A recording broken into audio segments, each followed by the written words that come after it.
Buonasera a tutti, benvenuti. Benvenuti a questo incontro di Biennale Democrazia, dal titolo La spirale delle discriminazioni. Una piccola nota logistica per le nostre speaker. If you want to wear the earphones, you're going to hear the translation. Così possiamo parlare noi in italiano e le nostre relatrici ci seguiranno. Io sono Benedetta Catanzariti, ho organizzato questo incontro insieme ad Alta, un'associazione di promozione culturale che si occupa e di promozione di cultura cinematografica e di promozione dei diritti. Questo è uno dei tanti interventi che abbiamo fatto sul tema dell'intersezionalità, di cui tra poco parleremo. Sono assolutamente felice, onorata di avere stasera qui con noi Emilia Roig, socia fondatrice del CIJ, Center for Intersectional Justice, con sede a Berlino, e Amel Yacef, presidente di ENAR, siede nel consiglio direttivo di ENAR, European Network Against Racism. Vi chiedo un applauso per le nostre ospiti.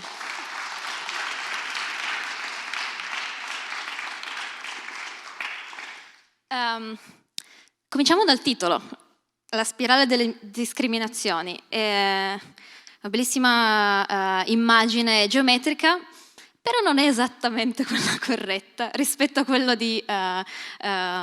rispetto al tema specifico in realtà di cui vogliamo parlare, perché questo termine che avrete letto, immagino nell'abstract dell'incontro di questa sera, intersezionalità, richiama meno a una spirale, più a un'intersezione, quindi se vogliamo pensare a una immagine geometrica è quella di un incrocio. E quindi la primissima domanda che faccio, la faccio inizialmente ad Amel e poi a Emilia, è esattamente di cosa parliamo quando parliamo di intersezionalità e perché è una parola che avviciniamo alla parola discriminazione. Thank you, Benedetta. Buonasera. It's right, isn't it? Buonasera is the right thing Correct. to say. So I would start by saying intersect what? So I suppose the word is, I think Emilia would be a lot better at explaining what it means. I think I can explain what living it looks like. I think for me, a journey of facing different discrimination, different types of discrimination, and not having kind of that type of discrimination being recognized as something that's part of a whole can be very difficult, because your whole experience as a person, as a full person, is not acknowledged or is not identified as something that is connected. So I'll give you an example. If something is happening or I have an experience of discrimination and it happens to be gender related, or the concept of gender, I'm going to be told that it's because I'm a woman. But there's always something in it that, for me, the experience was not just because I was a woman. There was an element maybe of racism in it, or an element of classism, or an element of something else. But I can't say it because people can't really see it. So it's like, oh no, but that's because this happened. I think we're very comfortable with boxes, and we're very comfortable with being able to identify or define things according to those little boxes. When they start crossing over, it can become a bit complicated, and it means that we have to take a person as a whole. So this morning I was giving an example of, and it happens that it's actually the case, of having a medical condition, for example, or a health condition, and which was my experience. So I ended up seeing 4 different specialists for 4 very different things, and they were all giving me medication for 4 very different things, and none of them were working, until one doctor looked at me and said, no, actually, your condition is this condition, and all of these things are symptoms of the same condition. And then everything, the treatment, the way I managed my health was completely different. And it took one doctor to just say, no, that was not right. And it was one doctor that saw me as a whole and as one person. And I suppose in terms of my experience of discrimination, it's been the same kind of experience of kind of being told, but this is this, and this is this, and this is this. When my experience was a lot more nuanced and kind of a lot more difficult to express. And I suppose when we talk about intersectionality, it is that experience of different systems of oppression and how they affect you, and how they, how you become, your experience become one experience as a full person, and they can't be completely separated. So I think Emilia is probably going to explain that to you in a more, give you more of a context about it. Okay. So the question is, what is intersectionality? Well, intersectionality is a concept. So first of all, to start from the beginning, where does it come from? Intersectionality comes from the margins. So it means that it is a tool, a concept that has been, well, a word that has been invented by Professor Kimberly Crenshaw, who is a black feminist lawyer coming from the United States. And she coined this word to conceptualize blind spots in the legal system. So I'm going to tell you about a case that illustrates it very well. It's a case about the discrimination of women of color. And so in this case, they were saying we were discriminated against not only because we're women and not because we're black, but because we're black women. And so the law saw that in the same situation, black men were not discriminated against. So they said, well, it cannot be discrimination on the basis of race because, look, black men are here. And also, it cannot be discrimination on the basis of gender because women, and especially white women in this case, were here. So it means that, you know, this multidimensionality was not captured by the law. It wasn't captured by the legal system. And so that's why Kimberly Crenshaw coined that term. And even before, this concept already existed, even though not in the form of intersectionality as a word, but it came from Sojourner Truth, who was an abolitionist, a slavery abolitionist in the United States, as well as a woman, and she said anti a woman, meaning that she was not included in feminist movements at the time. She was not really considered a woman because she was black, but at the same time, she had a very specific experience as a black woman. So this is the genesis of intersectionality, where it came from.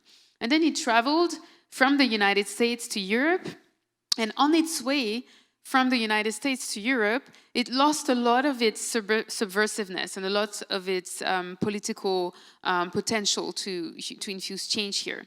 Why is that? Because by traveling here, what happened was that race was erased from intersectionality. So when we hear intersectionality here, we think about, it's a feminist concept. That's something that is used in feminism.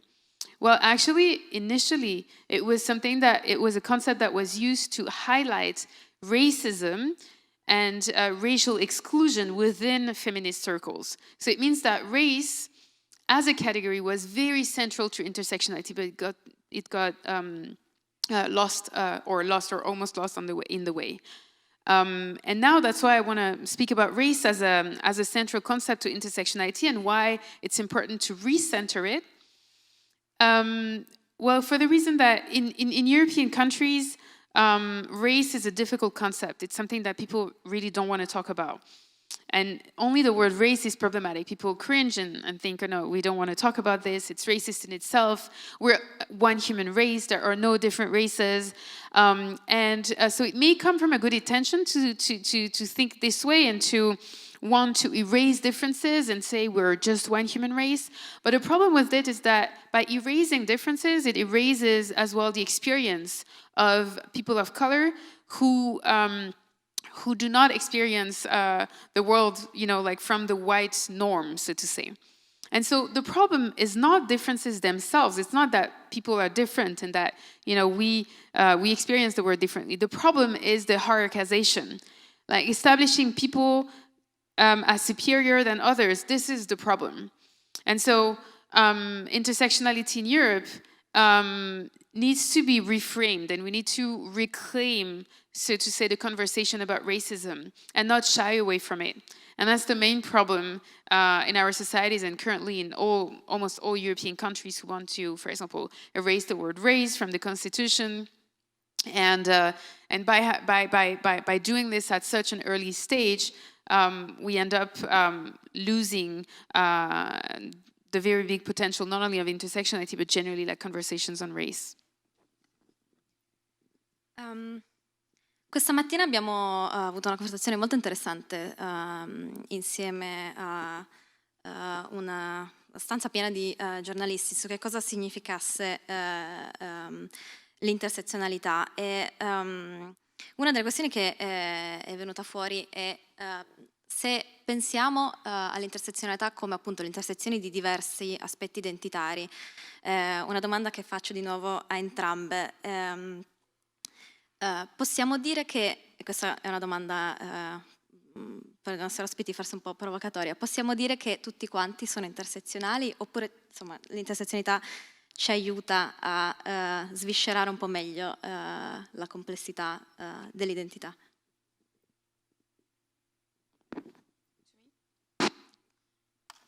Or was it to you? Okay. Well, intersectionality, so no, I wouldn't say so, because for several reasons. The first reason is that intersectionality is a theory for of oppression. So it means that not all of us are on a level playing field. All of us have identities, and all of us have privileged identities and disadvantaged identities or oppressed identities. But for example, a person who is located on all axes of their identities on the privileged side are not intersectional subjects.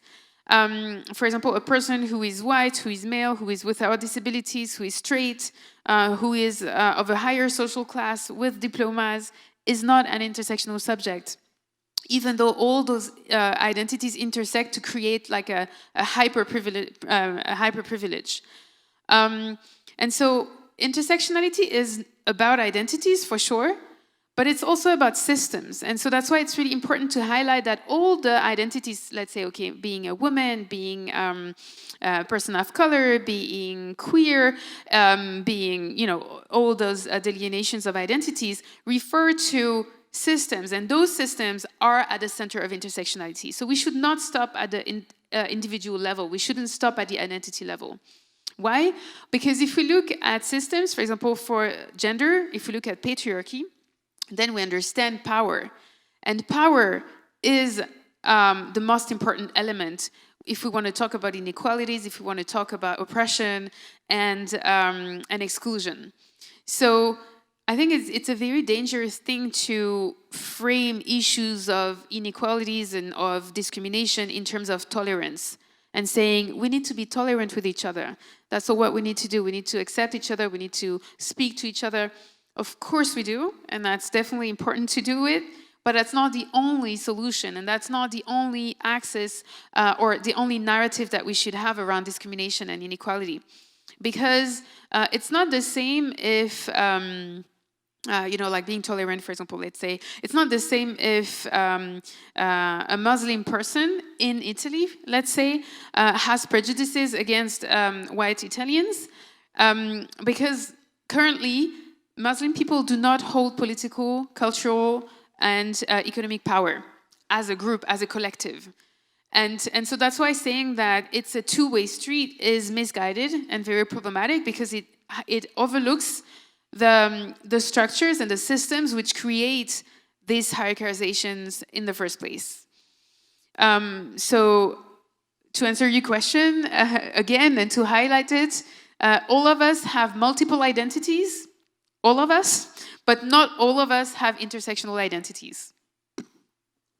Amel, vuoi aggiungere qualcosa? I suppose, I think just to add to what Emilia said, and I think coming from like more of a kind of a grassroots space and a community organizing or community mobilizing space. And so in real life, I'm a youth worker and I work with young people. Translating this into spaces where we're working with people can be pretty difficult. And it can be oversimplifying it to try to say it's identity-based, because it's not. So it's kind of trying to explain a concept, and I think I was saying that this morning again, it's committing to an intersectional view is committing to a pretty radical, pretty strong political values that are basically talking about and acknowledging that there are systems in place that are oppressing communities, entire communities and people. So it cannot be just an identity thing, it has to be about the systems and talking about that political space as well, and introducing critical thinking. So for me, introducing these concepts with the communities I work with and the young people I work with, I kind of go from the very beginning around critically thinking, okay, so that's your journey, that's your experience, that's how it looks like in your life, but how do we connect it then to the bigger picture and the context? So not one thing happens because on its own, it's not isolated. So it's kind of really pushing the conversation away from just the individual experience, of course acknowledging the individual experience as a gateway, as a way in to explore how your individual experience fits into a bigger picture, institutional, structural, and then the history that goes with it as well. Come applichiamo il concetto di intersezionalità a livello individuale e a livello, se è possibile, come facciamo ad applicarlo a livello strutturale? Quali sono le strategie per ripoliticizzare? Emilia ci ha ricordato nella sua storia l'intersezionalità ha perso il carattere fortemente legato alla questione antirazzista. Quindi come facciamo a ripoliticizzare il concetto di intersezionalità? Cosa portiamo oggi a casa, insomma, di questo concetto? I can talk about the individual and the community level, and then I'd say Emilia would be, you'll talk about the structures and policies. I suppose from my experience so far, I'm going to start with the community first and the different spaces. My experience so far, and it's pretty new because it's only now that I'm going in that direction, is very challenging, and it's full of discomfort. Because to be able to have these conversations, we have to challenge ourselves. And to apply it, it means that we have to look for allies in places where we don't usually go and find them. So, and it means also we have to challenge quite a lot of beliefs or prejudices that are existing in our own communities. So to give you an example, I would be pretty active in with the Muslim women spaces and feminist Muslim women spaces. And within the feminist Muslim space, it's really interesting to work with the younger generation that feels very strongly about going and reaching out to the LGBTIQ plus community because they see them as kind of a natural ally, which the rest of our generation doesn't necessarily.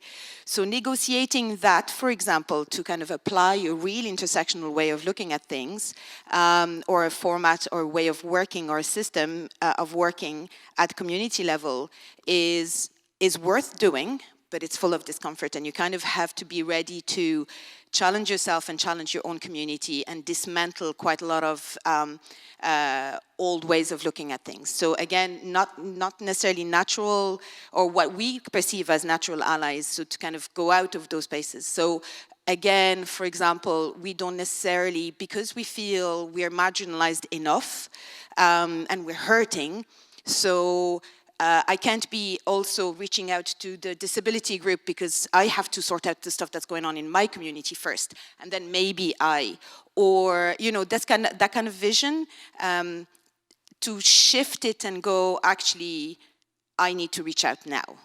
It's not something that I can, you know, it's not about waiting until I sort myself out or I respond to all the needs of my community before I can reach out, or when something happens in my community that's connected to that community, I might go. So it's not about that, it's actually really starting those spaces. So, and again, the example of actually facilitating a room full of different groups that are marginalized or affected by different systems of oppression, is a very difficult thing to do because it's very new for us to be empowered to do that, and even that it's led by us, by the communities that are affected. So it's not led by the majority population or the majority or the people that have the power that lead an anti-racist movement or a feminist movement or whatever, but that the marginalized groups themselves lead that. So that can be it is very challenging, and my experience so far is that we don't really know how to be with each other, and we're within racialized groups alone, we don't even have the same definition of racism. So I was doing a training a couple of weeks ago, and I put 5 different definitions of racism that I found, like very different, put them around the room, and asked a group of 25 people who are all racialized to go around the room and stand beside the definition that resonated the most with them. No one kind of, like, it was very, like, you know, I didn't have one big group that went towards one definition.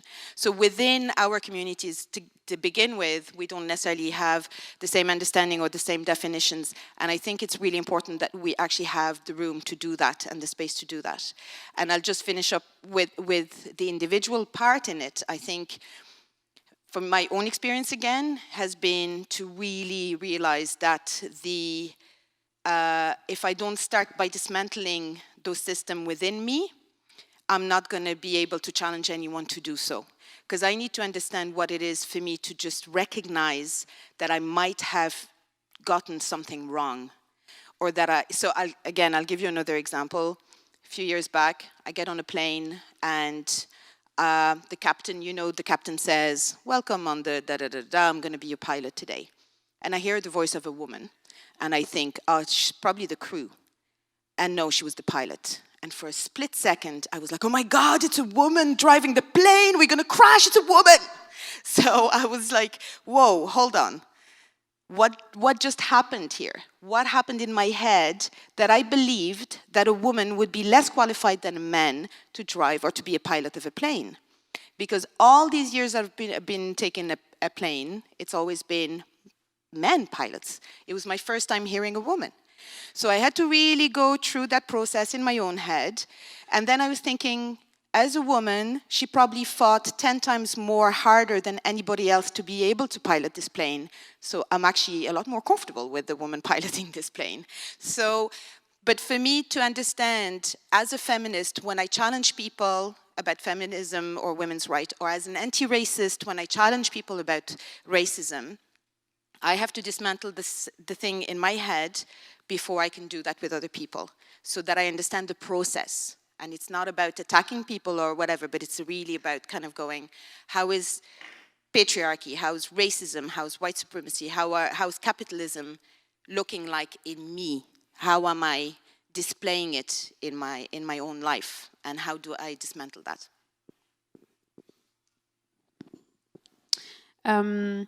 I'm going to give an example which can help us understand how intersectional discrimination works. So let's take the example of gender equality policies. So policies meant to lower the gender pay gap, so the differences of salaries between men and women, tend to focus on reproductive work, meaning, okay, so men and women earn different salaries, mostly because women work part-time.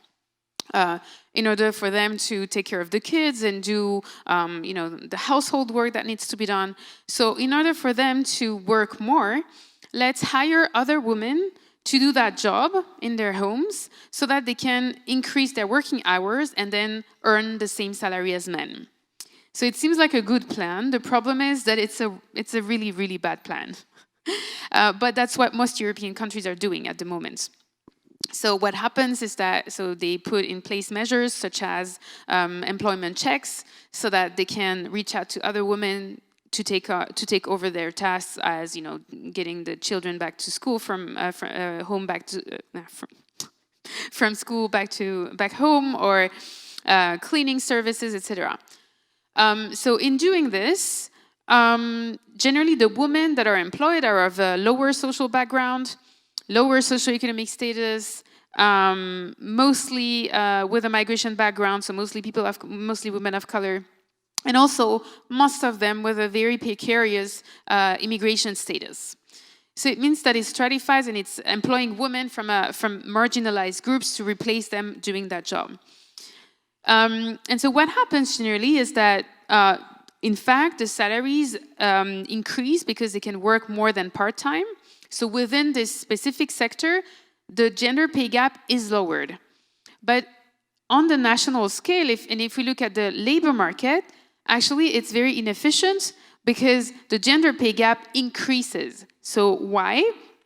Because the highest differences between salaries between men and women are not occurring within the same sector or within the same company, but they're occurring between sectors that are comparable in terms of qualifications, comparable in terms of competencies and difficulty of the job or working conditions. Let's say the difference of salaries between firefighters and nurses is much bigger than the salary differences between men and women within firefighters and men and women within the nurse profession. And so why do I say this? Is that by resorting to more women to do the care work, for example, it means that it creates a whole sector of very bad working conditions, very bad pay, very low status, very low societal status, meaning the work of caring for children, the work of cleaning, etc. And why is that a problem? Because it reinforces the heteronormative division of labor. The heteronormative division of labor is saying, okay, women take over all those tasks of staying at home and doing the reproductive work. Reproductive because it means that we reproduce the workforce in a capitalist system. We create a new generation of workers. And on the other side, we have the public sector, which means working on the outside in the formal labor sector, and mostly this is dominated by men. And the problem by resorting to more women to do this work is that it doesn't challenge this heteronormative division of labor. And it means that men remain completely outside of the conundrum.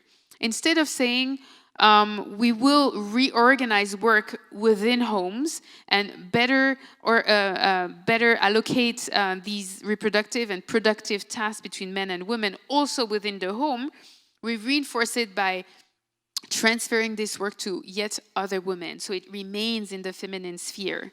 And by remaining in this feminine sphere, then altogether, in the end, it increases again these pay differentials between men and women. So it's a little bit complex to explain it to you without a support or without it's a little bit complicated. But what I'm trying to tell you is that analyzing gender differences or gender inequalities just with the axis of gender, man, woman, is bound to fail because we don't look at the differences within the category women. We don't look at the inequalities within the category women. And if we did, then we would see that increasing or decreasing gender inequalities between men and women from the same category means increasing gender inequalities between all those women. It means that differences between women with a precarious migration status and women with Italian or German or French citizenship will increase. That between white women and women of color, between women from a higher social background and a lower social background will increase more and more and more. So that's why intersectionality is not only interesting or not only just like a nice tool that we can use. It's absolutely necessary. So any anti-discrimination policy, any equality policy that doesn't implement an intersectional approach is bound to fail in the long term. So it's a necessity. It's not only that it's an interesting approach or a nice perspective that we can implement, it's absolutely a necessity in policy making. Un'ultima domanda, sempre questa per Emilia, se Amel vuole poi intervenire. Abbiamo accennato sempre questa mattina allo stato dell'arte, delle politiche europee. Insomma, le questioni, le politiche europee stanno adottando un approccio intersezionale? Siamo sulla buona strada oppure siamo in pessime condizioni? So first of all, they are interested in it. So especially the European Commission is interested in multiple discrimination. So they don't speak per se as of intersectionality. So they are interested in multiple discrimination, and there are papers being written on it, and it's interesting. But the major problem is that currently the European Commission and European policies are only focusing on the individual dimension of discrimination, meaning that they don't look at systems, they just look at identities and they just look at the situation. We have a person B, mostly a person that is doing it with a bad intention and that is aware of it and that is a racist or a sexist and discriminates against another person. And so it's very convenient because then we can push the blame to that person and say, okay, what we need to do and what the anti-discrimination framework needs to do is to punish those people and track them and know, okay, who's a racist, who's a discriminator. And that's very misguided and that's really not efficient because those people are just symptomatic of a system. So what would be more efficient would be to deal with the system and tackle the system. And then we would see that it's not efficient to just look at people who discriminate against other people, but to look at what societal structures enable this behavior. And what enables this behavior are, well, laws, but also media representation, stereotypes. They are, much bigger and also much more difficult to tackle than just one individual. And tackling those structures means, for example, scanning all policies and laws and understanding, okay, what creates discrimination. If I take back my example of discrimination between men and women or the gender pay gap, or the fact that women generally earn less and have lower rents, lower retirement pensions, for example, than men. Well, it's not only because men discriminate against women and that, some men in companies say, no, you won't have a promotion, but it's also looking at taxation, for example, tax policies, tax laws, which favor a model that disadvantages the woman, and that when they leave their, so many women end up, like in their 40s and realize that they have spent their entire lives, mostly taking care of their children. And then in that time, they didn't have the time or the capacity to, just accumulate capital, to buy an apartment, for example. And then in those cases, the taxation policies,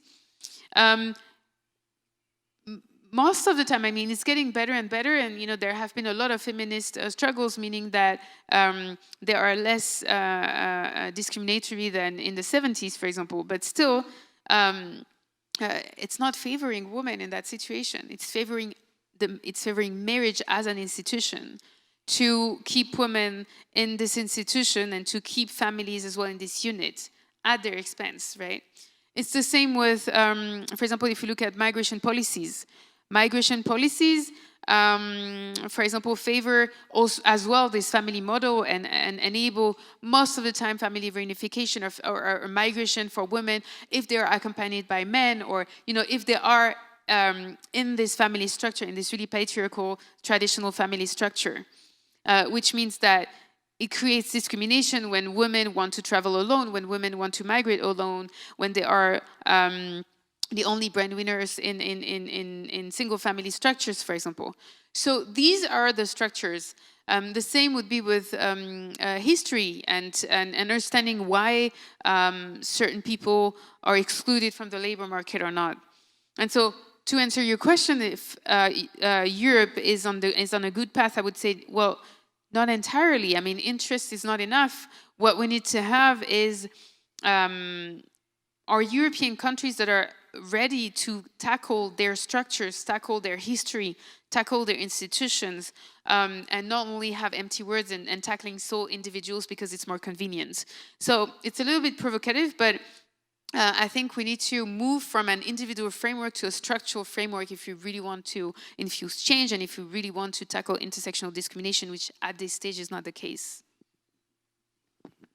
I would just add, as Benedetta was saying at the start, I am here representing the European Network Against Racism, and it is a network that the big job of ENAR is to translate what's happening at grassroots level in different national contexts in Europe and make it into an advocacy tool and make it into a language that the Eurocrats and the people in Brussels would understand and advocate for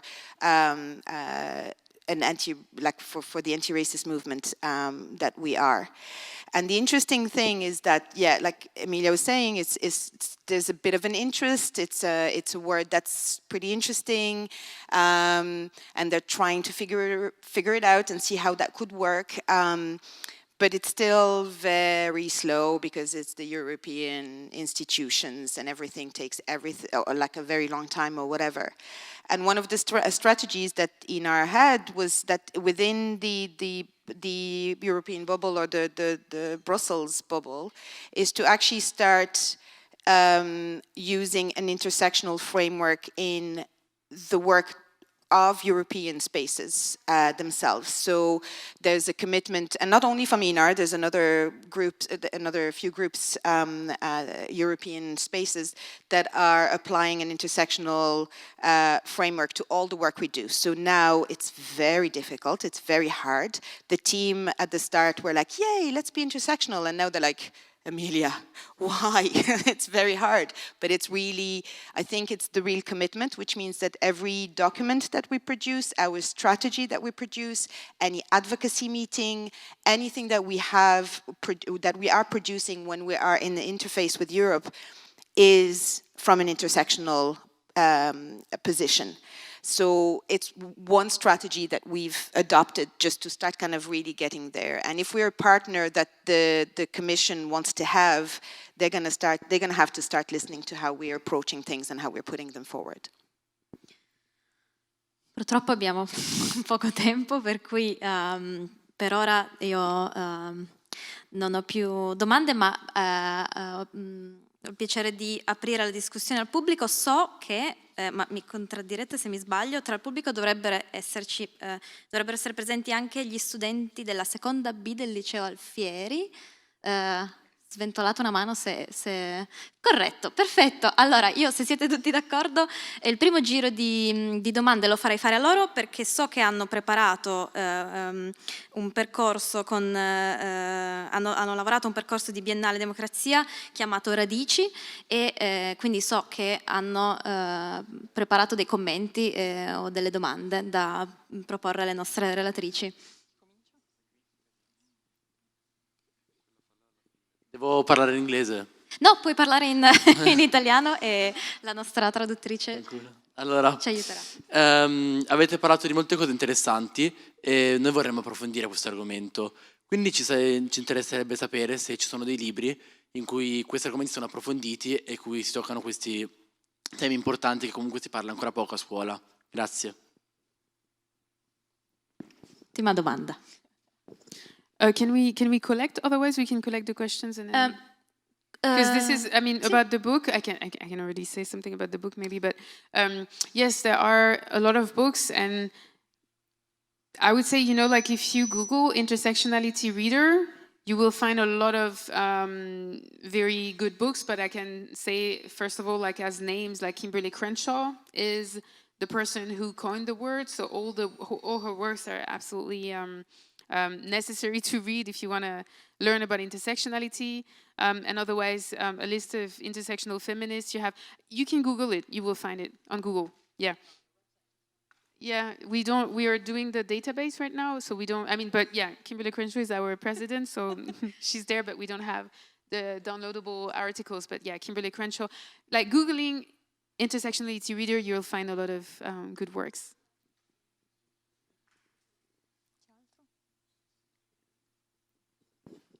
Io volevo chiedere che cosa si intende per quarta ondata del femminismo.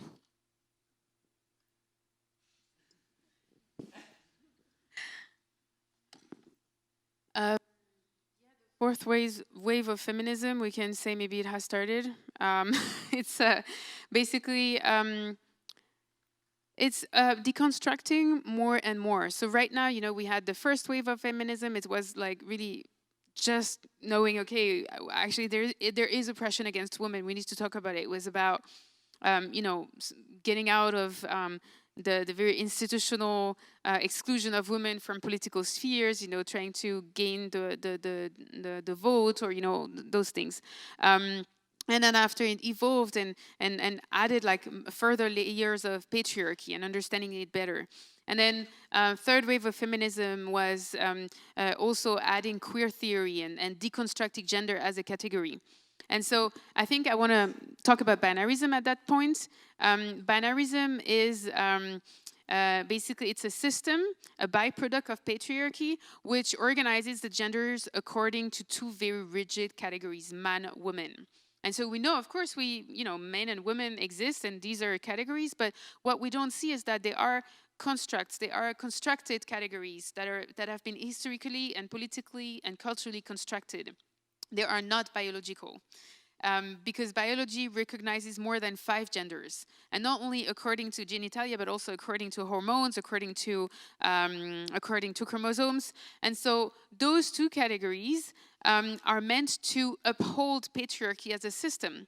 Because with those two categories as men and women, then we can continue to exclude everything that challenges the male superiority, which is the basis of patriarchy.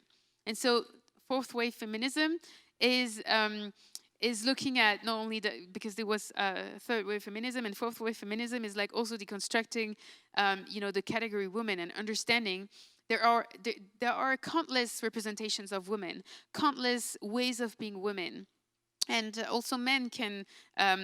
I mean, men that, you know, were born as men or that would be read as men can also reclaim femininity and also these parts of themselves and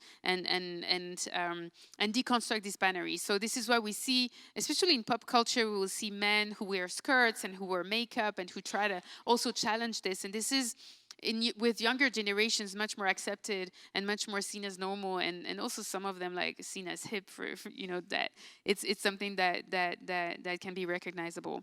And in that sense, we will only challenge patriarchy when men fully accept and are able to express their femininity, their feminine sides, in a sense that is not shamed socially. So we see, for example, that we say, okay, gender neutral education is fine. Oh yeah, my daughter, she can play with trucks. She can wear, you know, pants and be like really boyish. I like it. This is fine.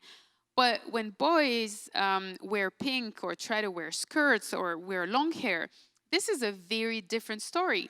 And so as long as this will be a problem, then we will not challenge patriarchy.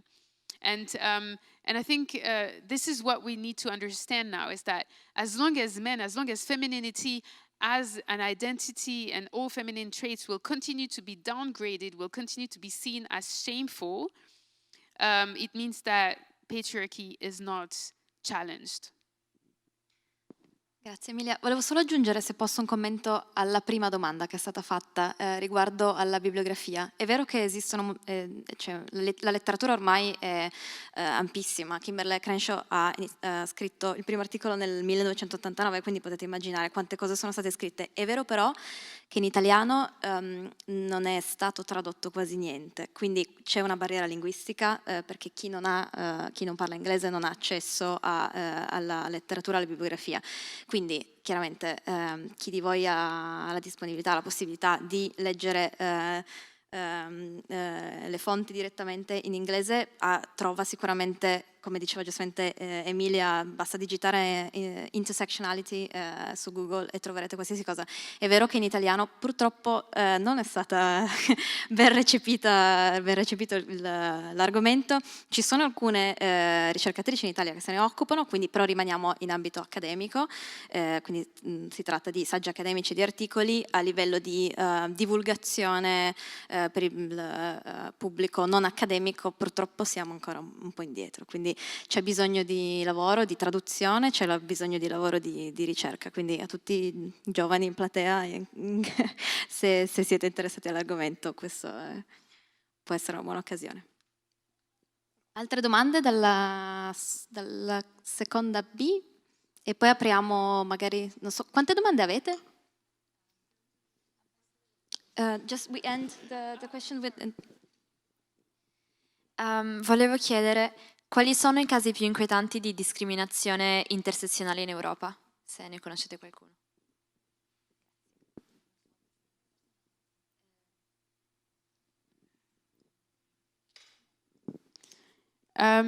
Well, it's really difficult to answer that question because, first of all, there haven't been a lot of intersectional discrimination cases at European level, and most of the intersectional cases that have been recognized as intersectional are not intersectional truly.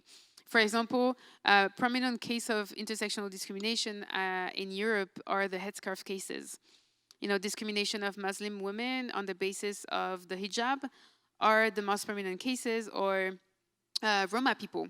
All cases about discrimination, evictions, or in the education system of Roma people is an intersection of class and ethnicity. And those cases are not recognized at EU level, or very little. So that's why I can't say these are the most prominent, but I think it's because it has an aspect of racism, which is still really difficult to capture in EU policy, even though we have the racial directives, which are very good and which already have made a lot of change. But if you look at intersectionality on that matter, it's still not there. Se non abbiamo più domande dalla seconda B, apriamo la discussione al pubblico. C'era una domanda qua in prima fila. Grazie. Io volevo chiederle,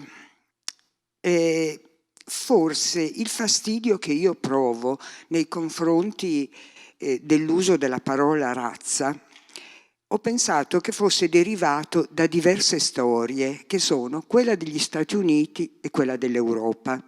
Negli Stati Uniti c'è stato lo schiavismo, in Europa c'è stato il razzismo, il nazismo, che ha diviso le persone per razza. E io credo, questo non vuol dire che eliminando la parola razza si eliminano le discriminazioni che io chiamo per provenienza o per minoranze visibili, e io intendo anche le donne musulmane o il taglio degli occhi, oltre che la pigmentazione della pelle. Non viene negata, viene nominato in un altro modo.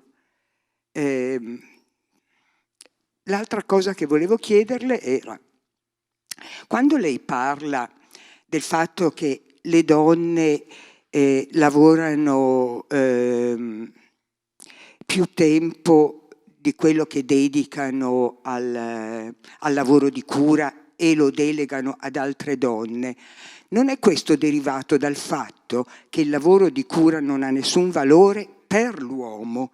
E questo è il grande problema, cioè è all'interno della coppia che si discute la divisione del lavoro e di conseguenza poi ricade, per cui la discriminazione per me più grossa resta sempre quella di genere, ecco, questo volevo dire. So I will start with the last question. Yes, absolutely. So the main problem is that the heteronormative division of labor is not challenged. And that's a big problem. It means that if we leave men out of the equation, then it reinforces patriarchy. And employing women to take over the reproductive work is serving patriarchy. The problem, if we take it from the other side, is that everything, and I come back to, you know, like little boys not being able to wear dresses and wear long hair or wear pink, is that everything that is considered feminine is devalued in society. And so heteronormativity creates care work and creates caring activities as something feminine. And of course it's devalued, and of course men don't want to have it to do anything with it. And so it's not only, of course, we talk about patriarchy, but patriarchy is racialized as well. So it means that if we didn't have, you know, women of color to take over the work, then it couldn't work, or like poor women, or women that are stratified by other axes of oppression, it couldn't work. So that's why we cannot say it's just a matter of gender. It's a matter of capitalism, of patriarchy, and of racism all together. Because care work or capitalism can only function with the stratification of the labor market, of the global labor market, according to race, according to gender, according to ethnicity, immigration status, etc., etc. And so that's why it's not only gender. Nothing is only gender or only racism or only capitalism. It's all intertwined. And then coming back to your question on race, it is a terrible word and it makes us feel very uncomfortable. But so is racism. Racism is very uncomfortable. And you know, people of color feel it all the time, every day. It's uncomfortable for us. And so that's why I'm against the erasure of the word race, because we need this discomfort. We need to confront the discomfort that comes with racism as a system. And I would disagree by saying that race is a global, or racism is a global system that does not originate from the United States. It is exactly the same system, the same theories, the same ideology, which is operating in Europe and in the United States. What drove to the Holocaust is the same ideology that drove to slavery.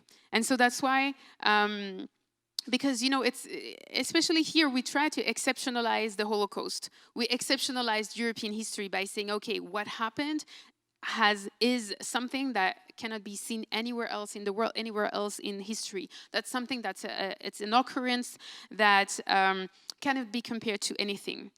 And what a lot of, I mean, Hannah Arendt has done it. I would say that Emilia has done it before because she plagiarized a little bit of her work on this. I mean, a lot of what she did, of course not, but I mean, she's the most prominent who talked about this boomerang theory. And in her boomerang theory, what she says is that everything that happened in the Holocaust is the continuation of European colonialism. And it culminated with the Holocaust. So these are not different histories. And slavery is as much a crime against humanity as the Holocaust was, and we cannot compare, you know, crimes against humanity and say, okay, this one was worse or not, because it occurred on a very, in a very short time. Another, you know, like the native, the genocide of Native Americans was, you know, we cannot compare suffering. We cannot compare the ways that racism as a system created or victimized people. And so to come back to it, races don't exist. They do not exist, you know, like we all, of course, we are one human race. And if we look at, there were studies that showed that the differences, the DNA differences within the so-called white race were much higher than than differences between blacks and whites. And so it means that there are no white people or black people or, you know, different races according to biology. They do not exist. So these are constructs. You know, we could have decided to differentiate people according to eye color, for example, or according to hate, or according to other phenotypical traits that we have, but it didn't happen this way. The thing is, those differences continue to have continue to have implications for people. And so even if we name it differently, even if we say, okay, we use skin color is as much a construct as race. If we use ethnicity is as much a construct as race.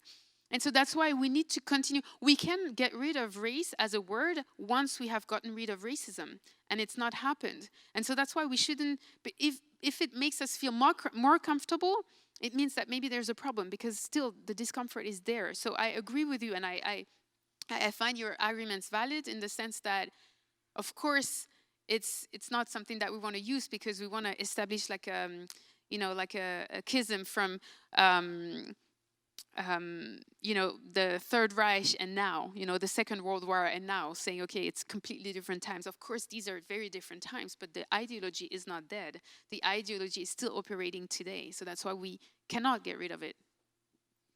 And if I can just add on that, that colonialism, that's Europe's heritage as well. And there is something about, I'd be very happy not to be racialized, but I am. I am being racialized by institutions, I'm being racialized by structures. So as long as structures and systems consider that I'm inferior to white people, then the concept of race is still there, because the people that have the power are still continuing the idea that I might be inferior, and there's a hierarchy because of where I come from and my history and who colonized me or from my country. So it's like how it's perpetrated, it's not just the individual experience, but it is as well those structures. And as long as I'm being racialized, the word race is a very important word to challenge that concept. And again, like Emilia, I absolutely agree with you. And it's, by saying it, I always cringe, but also by saying it, I'm kind of recognizing that I'm being racialized when I really don't want to be. Altre domande dal pubblico? Sì?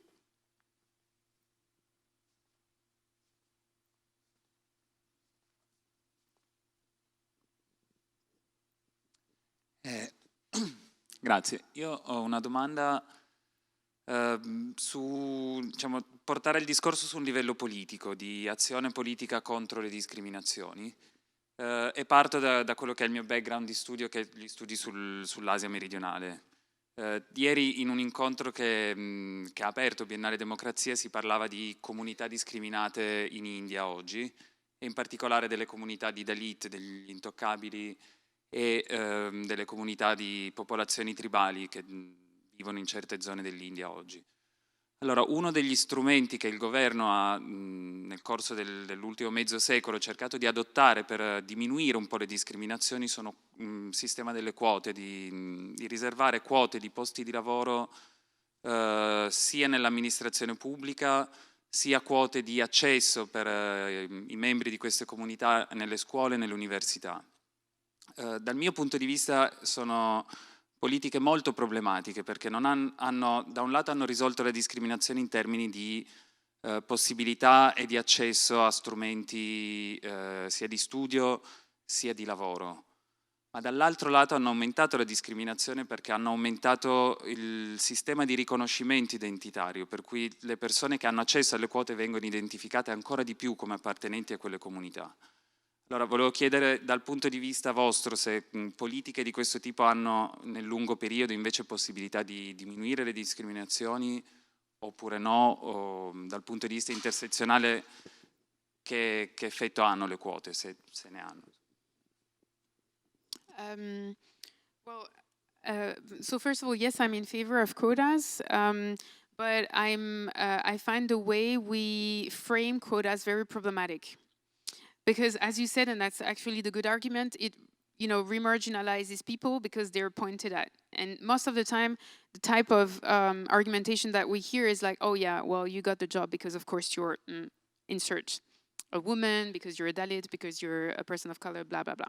Or because you're a person with disability even, So I think what would be efficient would be to turn around the discourse.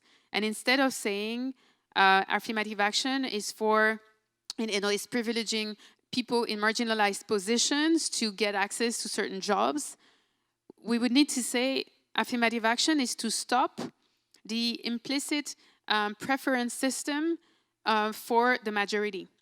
So if we say now quotas are meant to stop the implicit preference for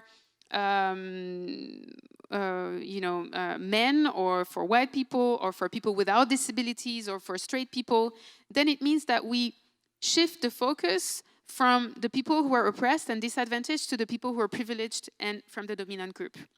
and then the effect is very different. You know, for example, if we said now we need quotas for to stop the privileging of men in boards of in boards of top companies, then we don't necessarily look at women as the ones who are taking those positions, but we look at men as a group which until then have been privileged by a system. And that's very different. That's a very different discourse. And why is it the case? Because some people might say, yeah, well, but were men really privileged by the system? Like, isn't it that they got those positions because they're actually better? Or because they're, more competent or more assertive or have maybe like in their personality something that makes them more suitable for those positions? Well, no, because the system has put them in those positions. Of course, if you take them individually, they are very talented. It's not about individuals. It's not about individual competences or aspirations or anything like that. It's about structures and how then in that situation they might have access to certain positions based on their identity. And so we need to shift the discourse and go from oppressed people to the ones who are privileged by the system. Yeah, just talking about this, I just have another example to illustrate this, which would be more connected to the disability sector. So, for example, instead of saying we're going to have a quota of people affected by autism, it's actually let's look at how we interview. And the interview, for example, now there's companies that automatically in their interview panels will give 20 minutes, they'll make sure that there's a quiet room, so that for 20 minutes before when you arrive, you can bring it down. That if there's a projector, you switch off the projector because the buzzing noise can be distracting. That you do not pay attention to body language and stuff, so people, they can take off their shoes and come in barefoot to the interview. That even recommendations like make sure you don't wear very strong perfume, because that could be, so if you start making these things what you apply for everybody when you interview, well, there'll be a better chance of having candidates like people with autism applying for the job because they know it's a space where they actually have a real chance. So that would be kind of, I just thought to give you a bit of an illustration to that, yeah. Grazie. Purtroppo dobbiamo chiudere l'intervento. Ringrazio tutti voi per essere stati qui con noi e soprattutto Emilia, Roig e Amel, Yacef, un altro applauso per loro. Grazie a tutti.